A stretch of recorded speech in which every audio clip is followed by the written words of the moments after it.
elders and some of the things that they're subject to.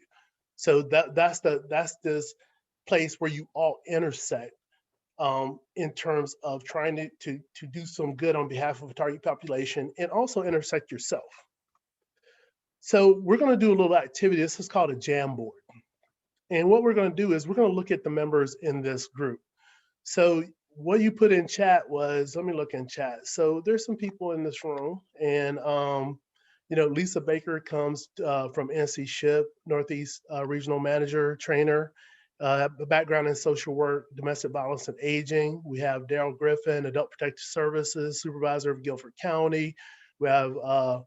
We have all types of people here. We have people from the Department of Health and Human Services and educational outreach for NC Department of the Secretary of State. So already we have a pretty diverse group. So what we want to do is we're going to take this a little deeper. In order to really kind of lean into this work that you're trying to do from a diversity lens, it's really good for you to understand your environment and who's involved in that environment. So what we're going to do is a Jamboard. Here, I'm going to go through the instructions real quick, and then I'm going to put up the link for you to participate. So what you're going to do is if you've never done a Jamboard before, this is the way it operates, is I'm going to put the link into chat. And then each person is going to choose a sticky. So you'll see a sticky note, see the arrows pointing to the sticky note. And once you get that sticky note, once you select that sticky note, it's gonna give you a box such as this. And then what you're gonna do is you're gonna type your thoughts in there and you're gonna press save. You can choose whatever color you want. There's various colors. And you're gonna create, so what you're gonna put in there is you're gonna put in what's called your identifiers. And so once you press save, then your sticky note is gonna appear on the board. So then what you're gonna do with that is you're just going, and you can slide those around. So what you're looking at here is these are my identifiers. So when I say identifiers, one of the things I'm going for is how you identify at this moment in time. If you'll notice different times in your life, I call them seasons. You'll be able to identify differently. You'll be able to identify as different things. So these are my most pertinent identifiers at this point. This is only one person. This is just me. You see how many stickies there are? So what you're going to do is you're going to actually start putting stickies on the board, and you can do that periodically throughout the presentation. Since we don't have fidgets, this is going to be your fidgets. So I'm going to post the URL here. I'm going to have to back out of this to get my URL. So bear with me for a moment.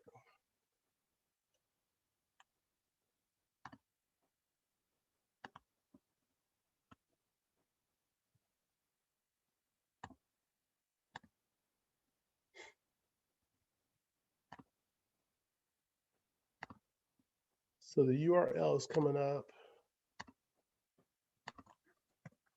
now. So if you look in your chat, there's a URL that's going to give you access to the Jamboard. And then we're going to look at the Jamboard a little while later. So there's instructions on there. So if you'll see it, these instructions are, it says, you know, please place as many identifiers for yourself on the Jamboard as you can think of, and then see my examples. So this will be across the top, and it's going to ask you to put as many identifiers on there. What's going to happen is these are just me, right? So then when you put yours on there, they're going to all be interconnected. And what we're going to do is we're collecting the identifiers for our whole group. So once you're done, we're going to see how our whole group identifies. So I'm just going to give you a moment to look at mine. So here's some interest. So I identify as a person of color, African American, a son-in-law, a father, a person with a prosthesis. So I actually have an artificial hip. So I identify with that. I don't actually really think about it until I go to the airport and I get flagged by or I go through a metal detector, and that reminds me all the time. So I consider myself able-bodied, cisgender male, social worker, an adult with ADHD. I know that I drove the committee crazy trying to get my stuff submitted, and I apologize. I owe them all cupcakes, I think. English is my primary language. I'm a twin. I'm a husband. I'm a North Carolinian. In the triangle, that's kind of rare to come across. So today, that's the way I identify. So these are my identifiers. So what you're going to do is the same thing. You're going to choose a stick it. You can change the color. You see, I use several different colors, and you're going to share how you identify.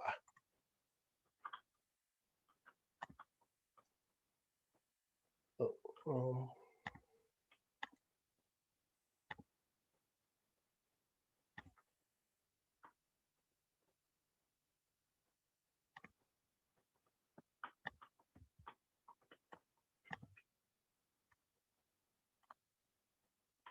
I'm sorry, I opened the wrong slide. All right, give me a moment.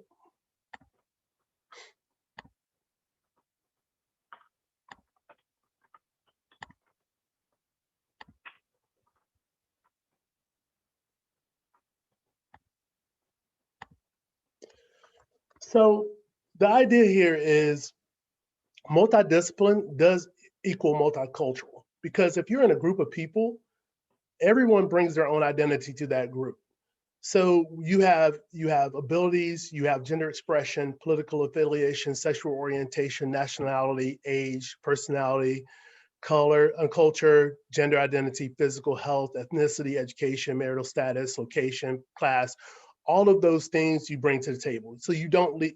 So when you go anywhere, you bring your whole self with you. So you bring all those intersecting attributes with you. So what I want you to do is I want you to hold on to that idea and that concept as we go through this presentation.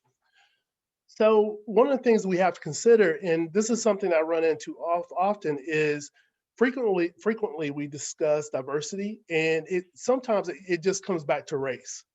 And the reason why it comes back to race often is because race is a big portion, and especially when you have some of the national incidents that we've had recently. So in order to be inclusive of everyone, so we're discussing inclusion, is diversity and inclusion or inclusion and diversity, right? So both of those are the same concept. So in order to, well, they're similar concepts. I don't want to say they're the same concept, but they're both important. So you have to manage those equally in order to get to achieve the goals that you want to in the realm of inclusion and diversity. So so what's the difference? So racial and ethnic, socioeconomic, geographic, academic, and professional backgrounds, right? So diversity is difference, right? It's diving into these things that are unique to each one of us. And that's the thing that makes the whole, right? So people with differing opinions, people with differing backgrounds, degrees and social experience, people with different religious beliefs, people with different political beliefs, people with different sexual orientations, people with different heritage and life experiences. So again, as you see it, what I'm doing is, or I'm trying to do, is build this kind of confluence of all these things that make up the individual, but also make up groups. So we're dealing with ourselves as a group, and we're dealing with the larger population as a group. So here's a wheel of primary and secondary dimension of diversity. So if you look in the middle, you have your age, your gender, disability, race, ethnic heritage, and sexual orientation. So that's that thing that's somewhat encompassed in the person, right? And then the outer realm is more of it's more experiential, right? It's more of how you experience life or what type of things have an influence on you. So it's almost as though the inner circle is almost like internal or inherent with how you're expressing yourself, and then the outer circle is how those things are expressed upon you, your geographic location. You know, I'm from Western North Carolina, a little town called Taylorsville, Alexander County. Some people may have heard of that, but that influences me wherever I go. That is embedded in me. Military experience. I actually went to a military college. That is embedded in me. Work experience, like all the things I've experienced up to this point. Socioeconomic status, not only mine, but how I grew up. That has a huge influence in terms of who I am and how I express myself. Religion, first language, if English or Spanish, anything that you may be speaking influences how you see things and how you interact with the world. Uh, organizational role and level. What do you do for a living? How do you live your life? That informs your diversity and how you navigate this world. Communication style, family status, work thinking style, and education. So that outer realm, it pours into that inner realm. And so each one of us have this influence going on in our lives. So do the people that we work with. So there's actually a lot of juggling in terms of how to build diversity and those kind of things. So now we have the issue of communication. Communication is a tricky thing, getting our ideas across to people in a way that is helpful, and that and actually listen to people, because all of our communication is filtered. So all those things that we discussed before, I'm pretty sure that Jamboard is getting filled up with a lot of information. We're going to look at that in a moment and see who we are as a group. But that communication is filtered through all those things, through your age, national origin, race, sexual orientation, religion, disability, gender, education. And then this next column, we just discussed your geographic location, functional discipline, languages used, values, communication style. Working with people is quite difficult because of all these influences. And again, I value people who build smartphones, for instance. I really value those people. My wife thinks I probably value them just a little bit too much because I really love having the latest phone. I have a Samsung S20 right now. The S21 is my next target. And she's actually in the audience, so she just heard that, but it's not a surprise. Um, so um, so we deal with people, and that takes a lot of intentionality. It takes a lot of thinking. So even if you think about all of these bullet points, right? You want to bring all these ideas to the game. If you're going to have an environment, or you're going to create situations that are inclusive, right? If you want to include everyone, you have to think through these things. So all of us have heard that America is a melting pot. Hopefully, by this time, you've been able to hear different, different depictions of America, because it's more like a stew or a vegetable soup, right? And I love a good stew, because the thing about a good stew is, and actually, while I'm describing my version of a stew, if anyone else has a description of a stew, you can put that in chat. I'll read them once I get done talking. I like interactive sessions. That's one thing I don't like about the about the um, about the virtual world is I don't get to interact as much. Actually, as you're thinking about it, I'm gonna have you to open up your microphone for just a little bit and describe your favorite stew or your stew experience. Um, so different stews have their own distinctive taste. The taste of that stew is designed, or actually is promoted by the ingredients, right? So if you have tomatoes in there, and the cool thing about it, I don't know if you do this, but each bite can be different. So you can get like a mixture of different vegetables on your spoon at the same time. It gives you a different flavor every time you take a bite of that stew. So then there's like the stock that holds it all together. That's kind of the common piece. But then you have the different essence as you go through the stew. And the more ingredients in that stew, in my opinion, the better that stew is. Or if you have a stew that's very specific. I just had lunch with someone that was at a birthday party, and they discussed their lentil soup, right? So they discussed how they had this new recipe for lentil soup. That is really good, a good lentil soup. So I'm going to pause for a moment, let you open your microphones, and just give a description of like a good stew, or some type of good uh, meal that kind of combines things to make it really tasty.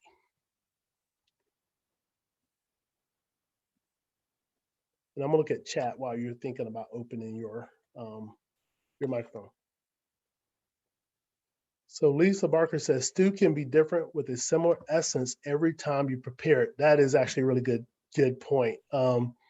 Yeah, even if it looks the same, it can taste different each time you prepare it, which it's really exciting in my opinion. Anyone else want to add?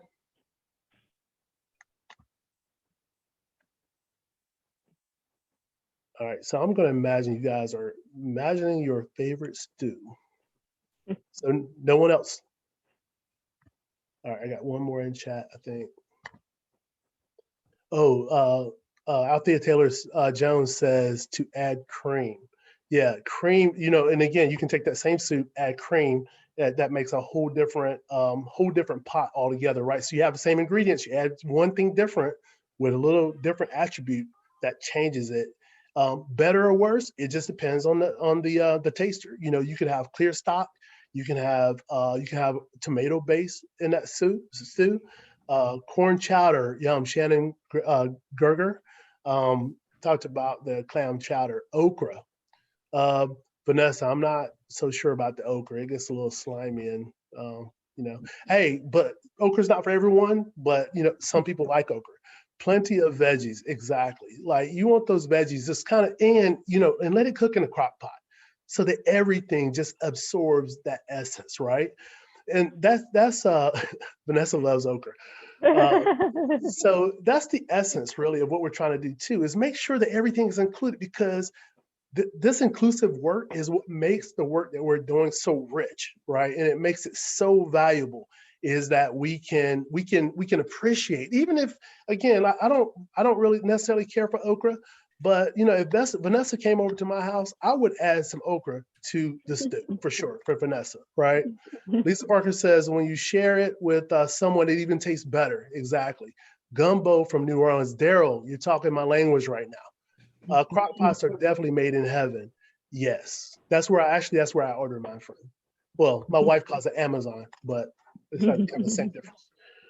So, yeah, so we want to have strategies. We want to make sure that because one of the things with advocacy is most of the time we do really good work. I think it's, if you're an advocate, you're doing good work. You're out there, you're plotting, you're planning, you have the best interest of your client in mind when you're moving along. The thing is, we want to make sure that we don't leave anyone behind, right? So it's like this tossed salad, this melting pot idea is, it doesn't necessarily, you don't want everything to get meshed together, but you want everything in the same bowl, but you want it to be distinct. You want it to be inviting and involved, right? So that's what we're really trying to do when we're looking at diversity and inclusion, is we want to take all the diverse elements of this tossed salad. Look at that. That looks really good, right? I did not eat lunch, so maybe I should have held that off. And then this beautiful stew over here, right? And that's what we're looking for. So inclusion is including, right? We want to make sure everything gets in there and all those elements. We want to include the okra, right? And I'm pretty sure if I had the okra in my soup, I would still eat it and enjoy it. So you want to bring together, right, capturing the diverse forces and resources in a way that is beneficial. So we want to bring these things together, and make sure that they're beneficial and they're good for everybody. Diversity into action by creating an environment of involvement, respect, and connection. So that is the way that you want to operate. That's the way that you want to appear in the work, is creating this environment consistently of involvement, respect, and connection. So harnessing the richness of ideas, backgrounds, and perspectives are to create value and overall success. So working toward that success is bringing everything to the fold. And what's interesting about that, sometimes I find as professionals we can be impatient when it comes to taking care of like the little nuances of building, because we want to get to the big hit, right? We want to swing for the fences and make sure that we're doing this big thing, but the little things can't be left out. Because when we leave the little things out, that's when we overlook the people. Because we're in the relationship business is really the bottom line in terms of where we're coming from. Um, so there are a couple more comments in chat that I want to add because I think they're worthy. Um, so also you can put this stuff in containers and freeze it. And you can, once you freeze it and put it in containers, you can then give it to your neighbors. You can give it to friends, so you can share it. So keep that in mind. So let's keep this whole stew in mind as we move through here. Um, so then what else do we have to add? We have people of the majority, we have people of the minority, we have LGBTQ, we have gender differences, age differences, veterans, etc. We have all of these things we have to consider. So what we're going to do right now is we're going to take a pause and we're going to go out and look at our Jamboard and see what people have added to the Jamboard and see exactly who we are as we're in this space.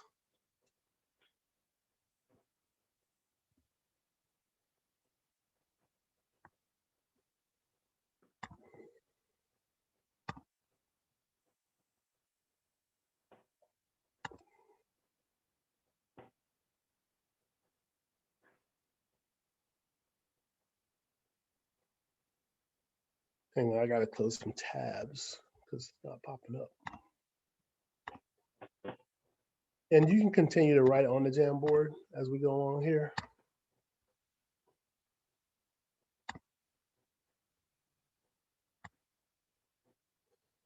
So here are our identifiers. These are the people in the room. So I'm gonna move some of these around so they're not on top of each other. So sister, social worker, great aunt, single, mother, fiance, sister, wife, mom, boy, mom, biker, firefighter, swimmer, black, homeowner, educator. I don't have my glasses on, so that was a chore for me to read all that. But I appreciate you adding that. So Aggie A&T grad in the house, so that's an identifier. Midwesterner, got Midwesterners up in here. Here's another tiny one: mother, grandmother, wife, a sister, advocate, active older adult, horse lover, food lover. So as you see, quite UNC grad.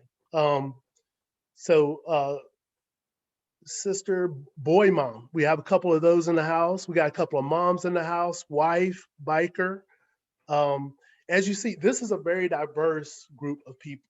The one thing I love about this is like the stew. This is the stew of what we do. So this is who we are as a group. This is who you are as multidisciplinary teams, right?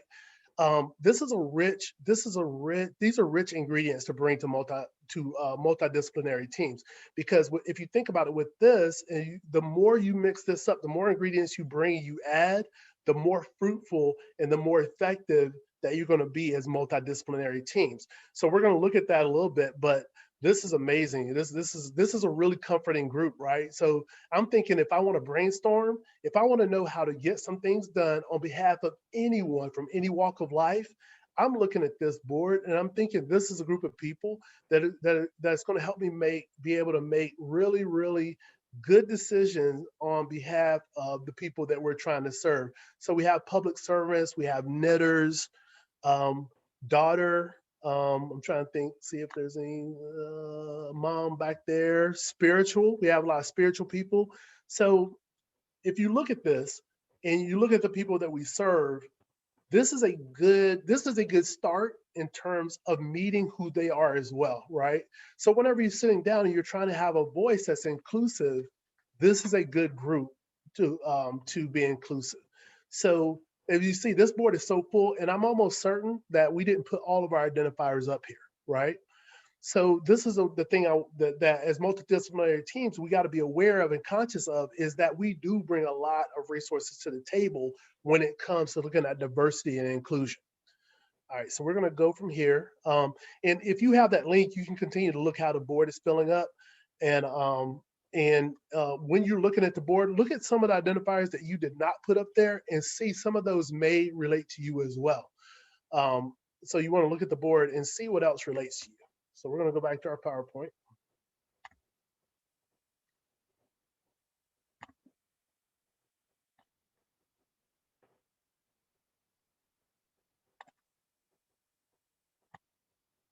So the what else, we just looked at the what else, all of those things. That is amazing tapestry, an amazing stew that even belongs in this very group.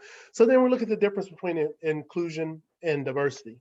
And I see right now I forgot to put a clicker on that one, but when we look at diversity is what you have. Inclusion is what you do. All right. So diversity is simply a representation of many different types of people. We just looked at that. This is a diverse group that's listening to me today. So inclusion is the deliberate act of welcoming diversity and creating an environment where all different kinds of people can thrive and succeed. So you have a representation of many different types of people, and then the action of inclusion is a deliberate act that takes all those diverse people and creates an environment where they all can succeed, right? Diversity is what you have, inclusion is what you do. So diversity is often focuses on the differences and is referred to as the mix. Okay, that's the stew. And then, so diversity is what you have. Simply having a diverse group, team, workforce, classroom, etc., is not enough. So if you put a bunch of people in a classroom, I mean, in a group, and they look a little different, you started the process. Remember, that's the forming piece of your group. So now you're going to have to start storming, right? So everyone should feel safe and encouraged to fully participate and share and be on equal footing as everyone else. I just had a recent situation where my alumni association, my no, the my college's football association asks for donations every year, and one of the things they have on their form is it says handicapped question mark.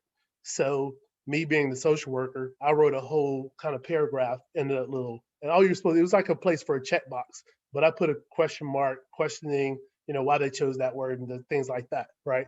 I get an email back and the lady says, well, it's just a way for us to include people who have a handicap sticker. So I haven't sent my rebuttal back yet. So after this, I'll send my rebuttal back to that. I'm pretty sure she wasn't asking for all that. All she wanted was a check mark, but I couldn't let that one go. We're all different kinds of people and can thrive and succeed. Inclusion is the act of making the mix work, right? So sometimes if you have that stew, um, not to talk junk about anyone, but everyone's stew is not exactly maybe seasoned as best it can be seasoned. So, but that's easily fixed. You just put some seasoning in there, right? And you stir it around, let it simmer a little bit more, and you can get that stew just right. Even if you over season it, you can add some more stock in there, you can add some more ingredients and still get it right. But sometimes it might take a little work. So the thing that we have to do as multidisciplinary teams is put our mask on first, right? All of us have flown, you hear that, you put your mask on first. So the first thing I want you to do is we're going to embrace our diversity, right? So I want everyone to give themselves a hug. I'm looking at the presentation, so I can't see you. So you guys have to police each other. Give yourself a big, deep hug, just like this little girl right here. Hug yourself, embrace yourself, right? So, so everyone has a narrative, right? So you have to include everyone's narrative, embrace that, right? So embrace the narrative of the group, embrace the narrative of these people who you're advocating on behalf of. Don't lose that, right? You don't want to lose that. Um, so you want to consider your own life and everything that comes with that, and realize that you have something to offer. You have a story as well, and then the people who are coming to you for advocacy, they have a story. Where are you coming from? Like, how did you land where you landed? Where are you coming from this work, right? You want to make sure that you're listening and you're growing in terms of your understanding of where you're coming from. I mentioned earlier that there are different seasons that we have to consider. There are different seasons too, I think, in our advocacy, right? There's learning that happens and that you experience as you go along. You want to again embrace that, right? Befriend all people, right? It doesn't matter where they're coming from. Get to know them, get to know their essence, right? Um, Especially those people that you might tend to avoid or not know so much about. If you're advocating for one group of people, you can't underestimate the power of getting to know the people that you're exposed to, even outside of your work on multidisciplinary teams. Like I told you, I don't necessarily work with with elders that often, but my target group is like 3-year-olds. So that's the opposite end of the developmental spectrum. But this work is still the same, right? You want to befriend all people, and you want to practice empathy. Empathy goes a long way, right? So we get into this work, we try to advocate, but you don't want to advocate and run faster than the person you're advocating on behalf of. Stop, hear their story, empathize with what's going on to them, actively accept, right? Using words of affirmation, making sure, because when I do training for managers and supervisors, and one of the terms that drives me nuts sometimes is that open door policy piece. And I often ask them, like, so how often do people just walk in your door? So meaning that you have to actively accept people. You can't just, put your little sign up that says, I hug all, I accept all people. You actually have to go and practice that. And then the last one, showing compassion, right? Being able to stop sometimes on our advocacy trail to lean in and actually show some compassion, because people do want you to fight on their behalf. Sometimes they need a smile or a hug, right? Because sometimes we can get dogmatic. We're going after this problem. We're chasing this thing. We're trying to stamp this out on their behalf. But we want to make sure that we're showing compassion, passion, by performing even acts of kindness, and recognizing and noticing some of the things that that may be encouraging to these to the people that you're acting on behalf of. So do I bring my own full self to the work is really what we're trying to discuss. So as we're looking to be inclusive of those that we that benefit from our advocacy, we have to stop and take inventory of who we are and what we're doing. Like my ideas, my opinions, my background, my personality, my uniqueness, myself. Are we bringing that to the work? Is that active? In social work, we often refer to as like, giving someone your authentic self, and making sure that they understand and they know that you're present there with them.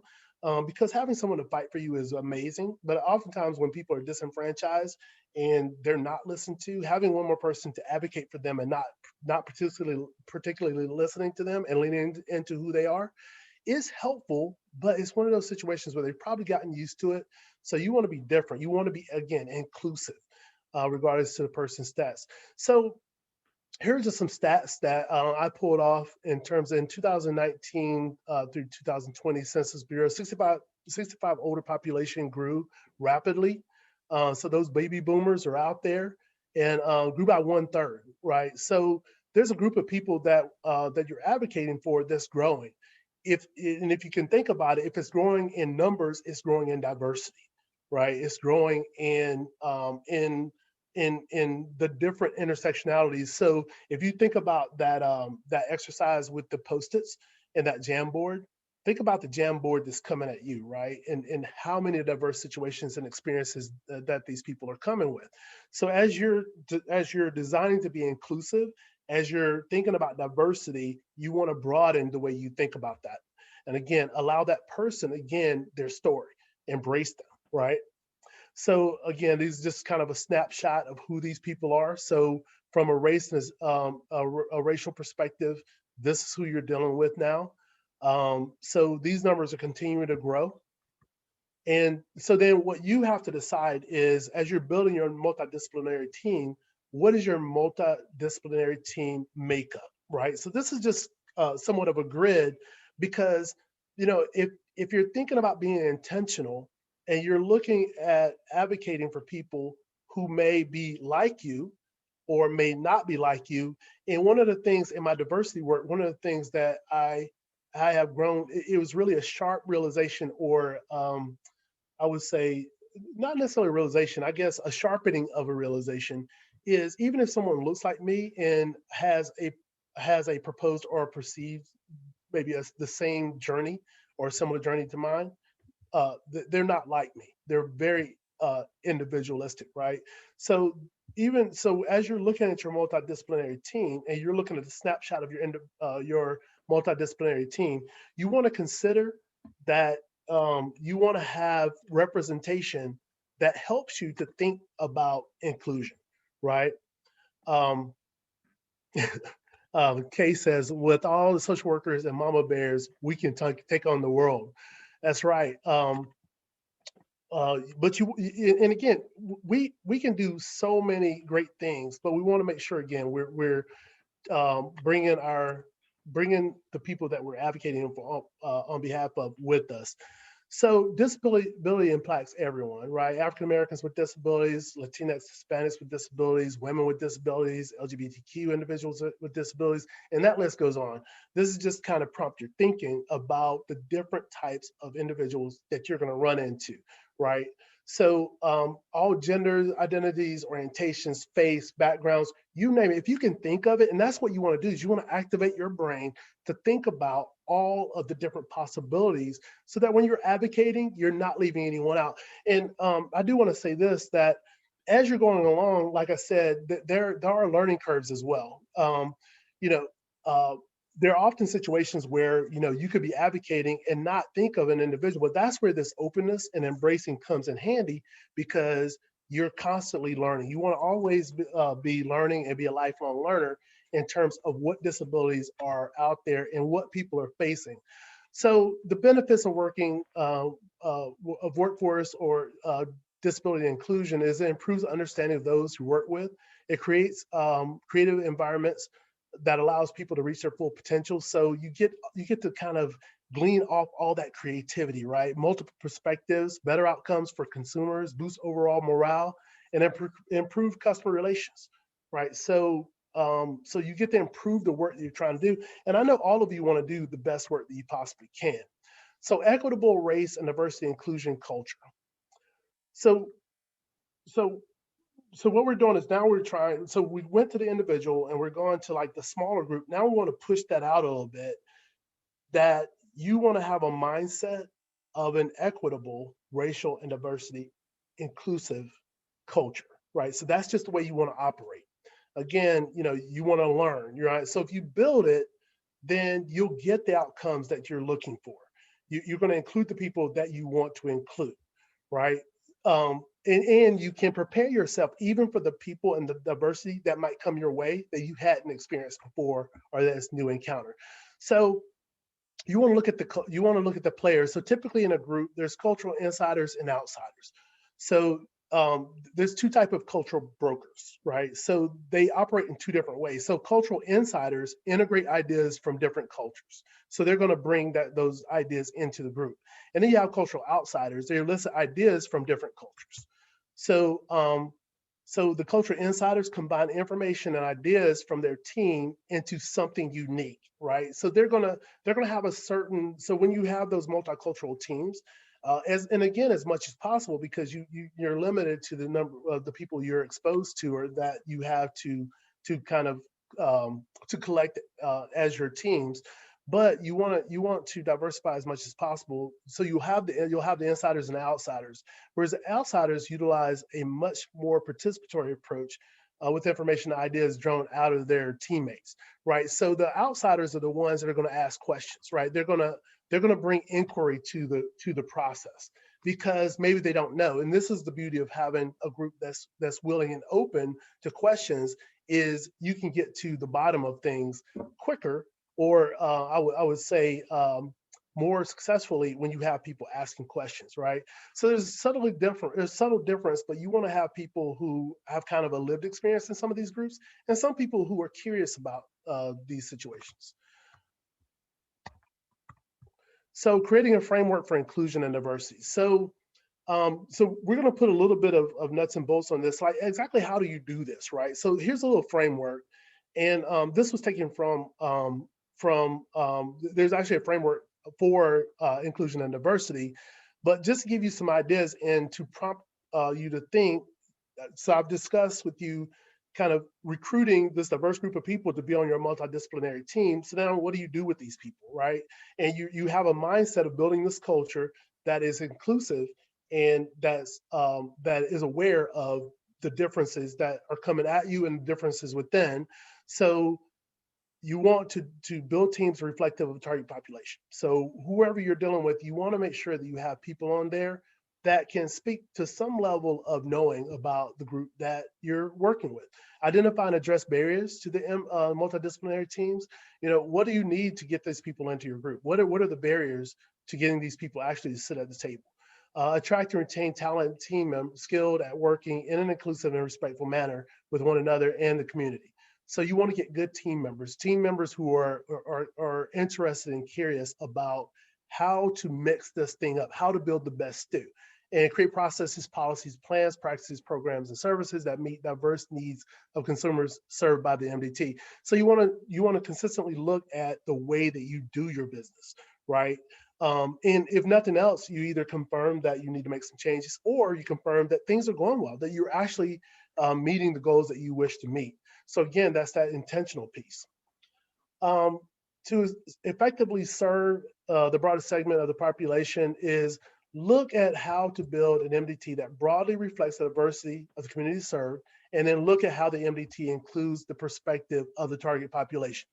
So if nothing else in this framework, if you take those away, if you do those two things, then stand a reasonable chance to do the work in a way, in an inclusive way, that you desire to do the work.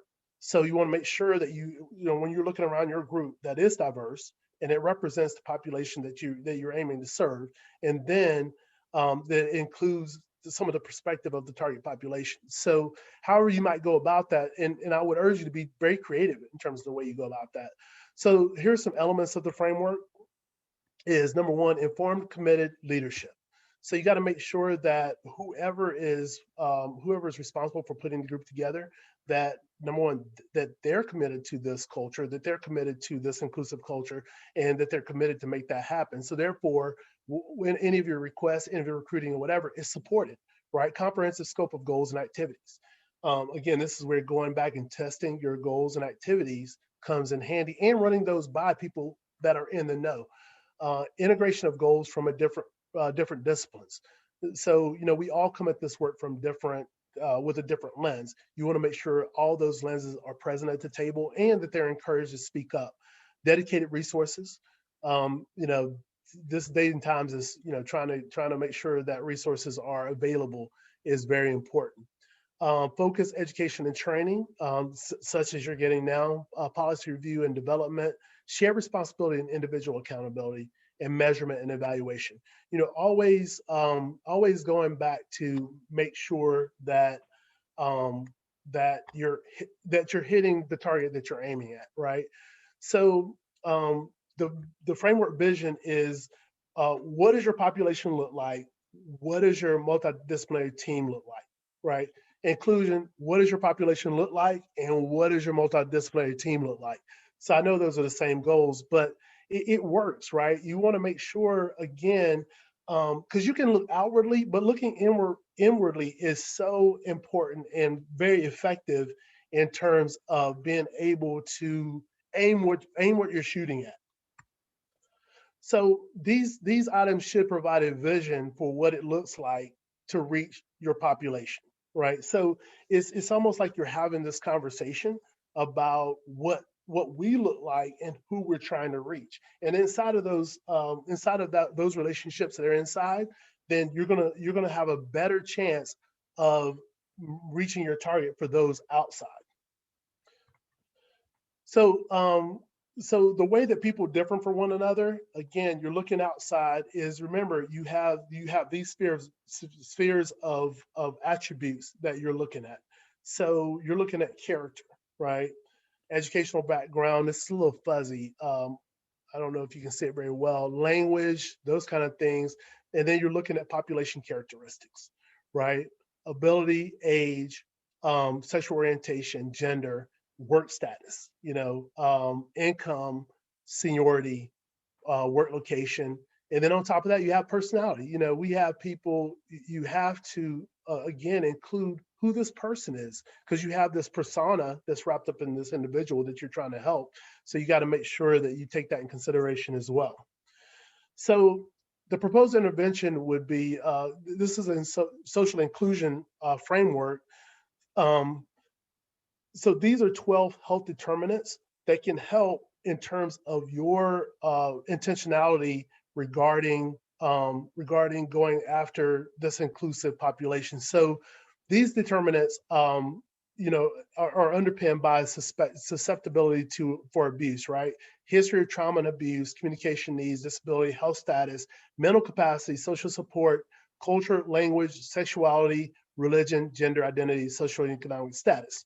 So if you take this list and you take those intersecting factors and you add that to this, then you have this full picture, and you're able to then go after these 12 health determinants in a more sensitive way, taking into consideration, who you're dealing with, right? And how they may be coming to this, and then how are you coming to this work? And then the confluence of both of those is where you're trying to get to. So there's 19 guiding principles, and uh, that you consider. All older adults have a right to self-determination, right? So that's something that that has to be considered too in the realm of getting to this inclusion is they're older, but they have self-determination, right? Because I think sometimes advocates, my wife actually did a really good talk on, just because you can doesn't mean you should. And I think in this inclusion and diversity work, we have to consider that everyone has their own self-determination. All older adults have a right to be safe. All older adults are assumed competent unless otherwise determined otherwise. And I think I have colleagues that work with elders, and that's one of the things I've learned from working with them is I think um, we got to make sure that as we're trying to include, we're literally and actually including, right? And we're keeping them in the forefront. So and I have the 19 principles. I just realized they're missing, but I will share those with committees so that they can disseminate those. So also elder abuse context offers an advantage of considering not only the impact of age on abuse, but um, other key determinants such as gender, ethnicity. So whenever you're looking at this, again, you're looking at the age, but you're looking at all these other things that the elder brings to the table. And through the framework, and I'll get you those 19 determinants. I hate that they're not there. My adult ADHD evidently kicked in somewhere along the line. But so your job is to promote equity by addressing systemic sources of social exclusion, right? So you're looking at this elder who, again, people who are being pushed out, but you're including and considering the things that may not be considered otherwise. Um, so so what you want to my time is coming near to an end. So you want to make sure as you're including that you include everything. Remember the melting pot, you want to include the whole stew whenever you're considering people and how you might bring them to the work. So the framework's guiding principles, and I'll get those to you. ADMTs, it's a list of a lot of the things that we went over. So I'll make sure that I upload those. And that's the conclusion. And I'm gonna open the floor for any questions that you may have or any thoughts that you may have. In the meantime, I'm gonna look at the chat and see if anything is in there. Yeah. If anyone has any questions, please feel free to put them into the chat, or you may, if you feel comfortable, ask them out on the open floor, if you will. I think we have about 5 to 6 minutes left before 2 o'clock. Lisa Barker says, great presentation. Thank you, Lisa.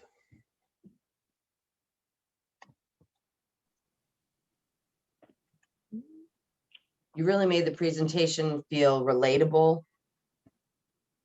I appreciate that feedback. So yeah, so it's online. So you guys are like really saved from all my pacing. Usually I like walk all over the place. All right, thanks, John.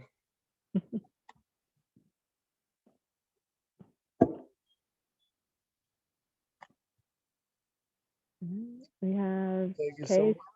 Kay said that this is a great and very timely conversation. We have Althea Taylor, thanks for sharing your wealth of experiences. And John Marin, John Marin's a walker and talker too. I know, man. Look, this virtual world it's a killer for us walkers and talkers. You can't go anywhere.